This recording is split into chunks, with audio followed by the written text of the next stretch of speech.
Rapids, Michigan for the 2017 DisArt Symposium.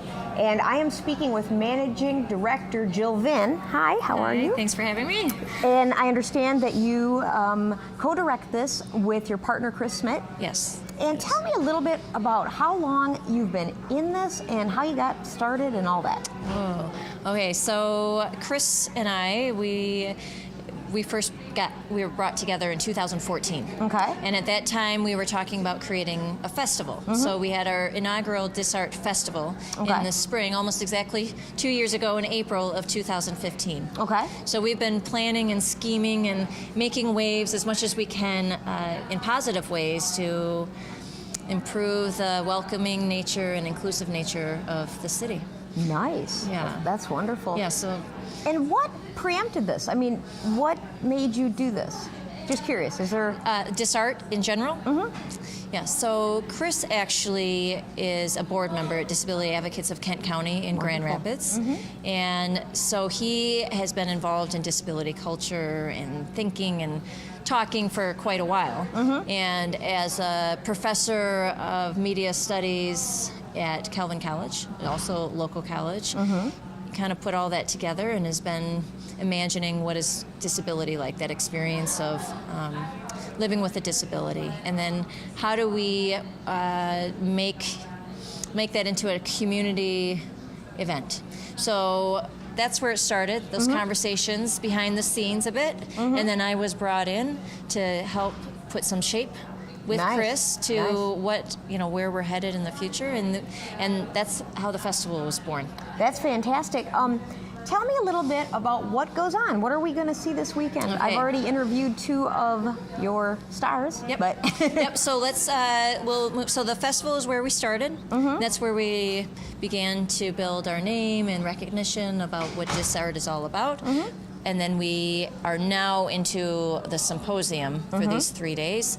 And the symposium has been amazing. So we're halfway through, and we are really building on that idea and our mission to change perceptions about disability through art. But we've brought some of the best thinkers and artists and people from around the world to help us do that. So it's kind of a combination between creative and motivational and all those? Motivational, what do you mean by motivation? Well, what I mean is people who basically are telling people to be, or advising people to be productive. Yep. And to make a mark in their, make their mark, and that's what I mean when I say motivation. Yeah, that's great, because sometimes we mix the being motivational and inspiring. Yeah. So I wanted to clarify that we're talking about the same thing. So exactly that. I mean, we are hopefully providing what people see as a positive response to maybe difficulties, inaccessible spaces, inaccessible culture, and this is a positive way that everybody can get involved and begin to realize that it takes forethought into making this happen, but that it's not impossible. And so that is the motivation. If we're talking about is motivating, like you said, people to get involved, to try something, to engage other collaborators and community partners and artists, and really be a model for this type of work. That's fabulous. Is there anything that you would like to see added to the next DisArt Symposium? I'll get it right? Yeah. Yeah, no, that's great. That's a good question, because we view the work that we're doing as a process. We're inviting the live stream community, the people physically available in our space, to help us with that process of improvement, of really creating experiences that allow people to not have to call ahead and say, I need this accessible feature 24 hours in advance. We really want to get to the point where we are meeting the needs of people and managing expectations, so that when you go to a DisArt related event, or hopefully the big goal is in the future, other community events, whether they're related to DisArt or not, that you know that you can go in that space and you're gonna be accepted both by the people who are there, by the community, but they're not going to be those social barriers and physical barriers to enjoy the culture that is around us. So whether you're in a wheelchair, whether it's a cognitive disability or sight impairment, anything. Yeah. So that gets back to your question. I kind of get off on tangents a little. No, this has been very informative. Yeah, but actually, the area where I would say that you will see significant growth for us is not only in engagement. I mean, I think the engagement is happening, but primarily in our events with audio description. Oh, yeah. Yes. So we believe that's the area where, as far as access to what is happening, access to the images that are on the screen, access to an understanding of what's going on in the space more than what's being.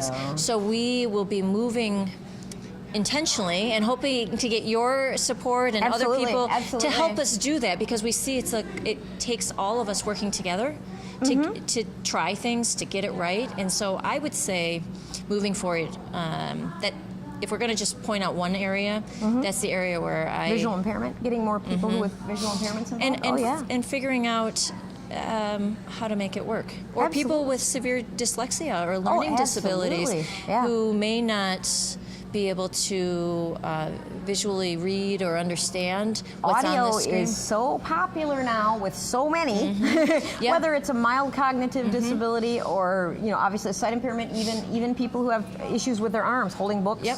Exactly. And we have a great community partner that I just like to highlight is Celebration Cinema.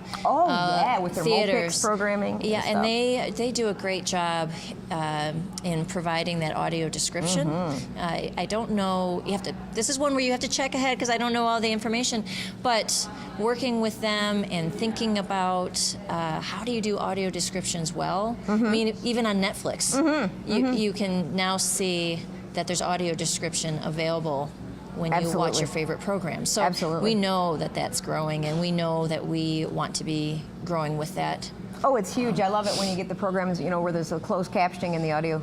Yeah. I mean, it's awesome. It's like everybody's being accommodated. Yep. And so it's good. Wonderful. Well, anything else that you want people to know about DisArt, how to get involved? Maybe you need more volunteers for next year? Anything? Yeah, the way we work with volunteers is we are looking for people who are genuinely interested in the mission, who may want to get involved because it speaks to them in some way. So there's a passion. It could be, I think that I would say for volunteers, whoever you are, it makes most sense if it means something to you. Right.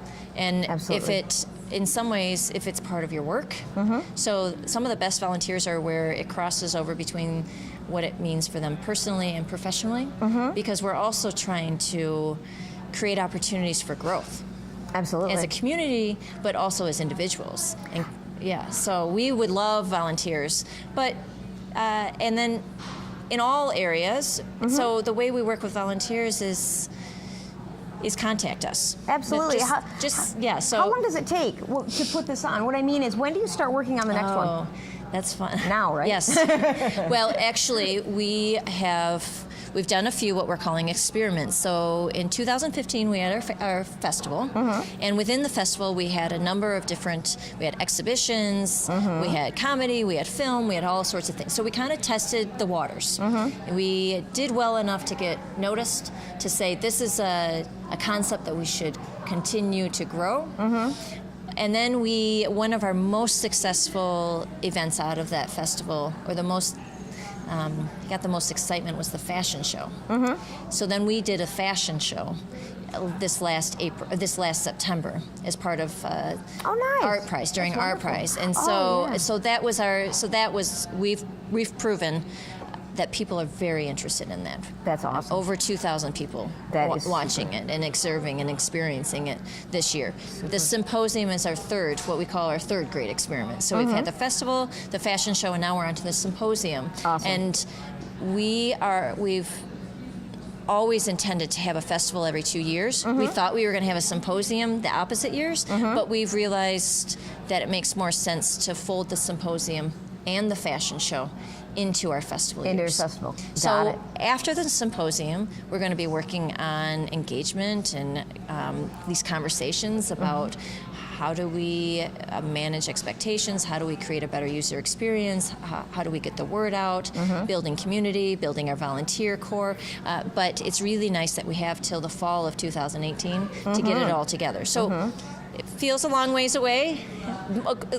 It feels good in terms of how far away it is, but it will come on us fast. Oh yeah, absolutely. And we want to do it right. So, well, if this is any indication, you know what you're doing, because this is really good. Well, I'm really impressed, and thank you. Your guests are tremendous. Oh yes.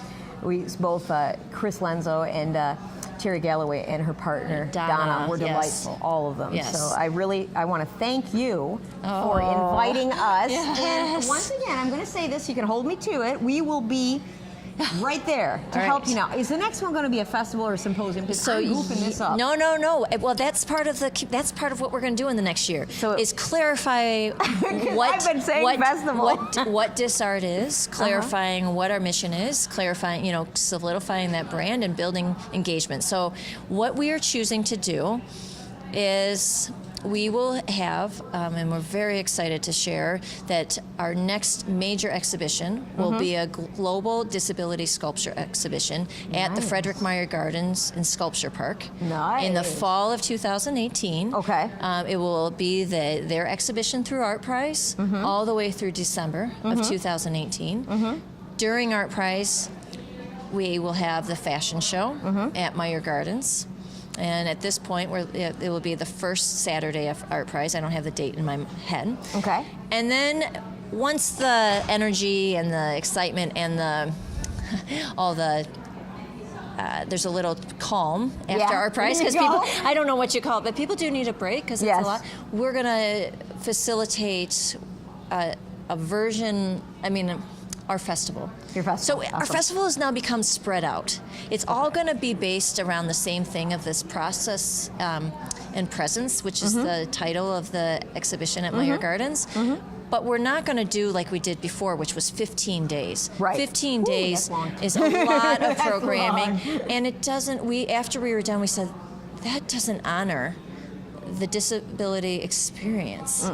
People can't go to everything. It doesn't honor anybody's energies. That's pretty long. Yeah, It'd be volunteers. Fun, well, and so then we've decided. So we'll have the exhibition open in September. We'll have the show in September. Beginning of November, the first 2 weekends of November, one weekend will be reserved for a 2-day conference, so a 2-day symposium. So we're folding the symposium into that because we'll be at Meyer Gardens with the art right there, and that will be a great opportunity to talk about what's already going on. Awesome. And then we'll have some evening, or we always like our entertainment. We like to mix academics and entertainment, and cool. so there's a little bit of something for everybody. And then the other weekend, we haven't figured out how we're going to do this, but this is our job for the next little bit, is bringing experiences and conversations and art in all forms downtown.